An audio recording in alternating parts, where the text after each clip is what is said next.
చేసి వస్తున్నా. నేను వస్తుంటే మా చిన్నమ్మ కొడుకు నాకు ఎదురుగా ఇంటికి వెళ్తున్నాడు, దాబా వస్తున్నాడు మా అన్న అని చూడాలని. ఏమైనా దాబా వస్తుంటే సేపెట్టి గిడిపోతున్నావు అనమాట.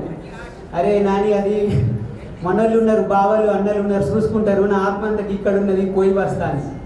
ఇందుకు ప్రధాన కారణం అన్నగారు ఇద్దరు, నా భార్య, నా బిడ్డ.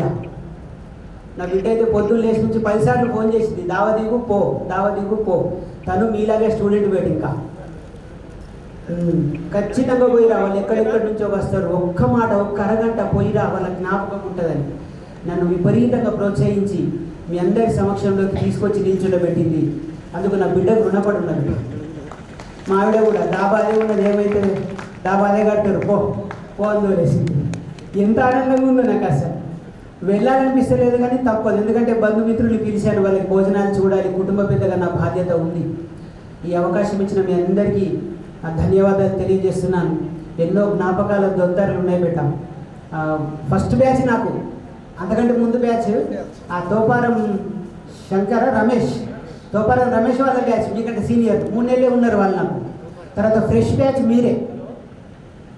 అరే నాకంటే పెద్ద ఉన్నారు, నాకు ముందర పాఠం చెబుదామంటే డయాస్ లేదు, ఎనుకున్నారు కనబడరు. లక్ష్మారెడ్డి సార్ ఒక పెద్ద అట్లాస్ ఇచ్చిండు, పాఠాలు చెప్తాంటే ఇది పనికొస్తారు చూడు అని. వేర్పూర్ హై స్కూల్లో పెద్ద అట్లాస్ పెట్టారు, అది చూపిద్దామంటే కనబడదు. మీ బ్యాచ్ తర్వాత బ్యాచ్కి ఎత్తున్న పిల్లవాడిని పిలిపించి అట్లాస్ పైన పట్టించి అది చూపించిన. డిక్షనరీలో అంటే అట్లాస్ ఉంది సార్, ఐడియా ఉందేమో మీకు, అది చూపించిన. ఎంత అదృష్టమో టీచర్ జాబ్ దొరికింది. అంతకుముందు కొన్ని అవకాశాలు మిస్ అయినా ఫీల్ అవుతుంటాయి, అయ్యో ఆఫీసర్ ఉద్యోగం పాయని. కాదు కాదు బిడ్డ, దేవుడు రాసి పెట్టి ఉన్నాడు. నేను సరిగ్గా టీచర్ పనికే పనికి వచ్చిన, అందుకోసమే భూమి మీద జన్మించిన అనిపించింది.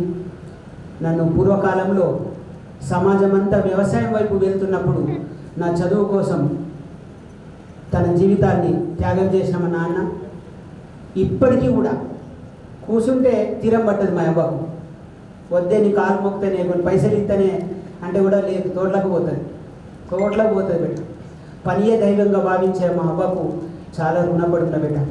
ప్రతి తల్లి తండ్రి తమ బిడ్డల భవిష్యత్తును, వాళ్ళ యొక్క మేలును కోరుకొని చదివిస్తారు. ఈ చదువు విలువ తెలియక నేటి సమాజం బాగా దెబ్బతింటుంది బిడ్డ. చదువుకుంటే ఇంత చెడిపోతారనే భయం పట్టే పరిస్థితికి వచ్చింది బిడ్డ. తల్లిదండ్రులుగా మీరందరూ చిరంజీవులారా ఒక్క మాట గుర్తుపెట్టుకోండి, ఆస్తులు ముఖ్యం కాదు, చదువు ముఖ్యం.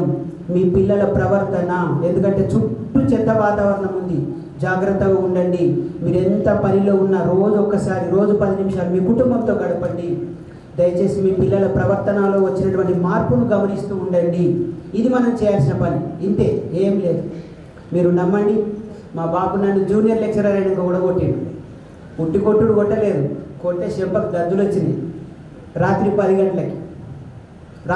గంటలకి నేను ఎల్లారెడ్డిలో మన దగ్గర నుంచి వెళ్ళిన తర్వాత ఇంటికి వచ్చేసరికి మా అమ్మ ఒక్కతే కూర్చున్నది. ఏందే మరి బాబు ఎటు పోయినంటే తోటక్కడ పోయిండు అన్నది.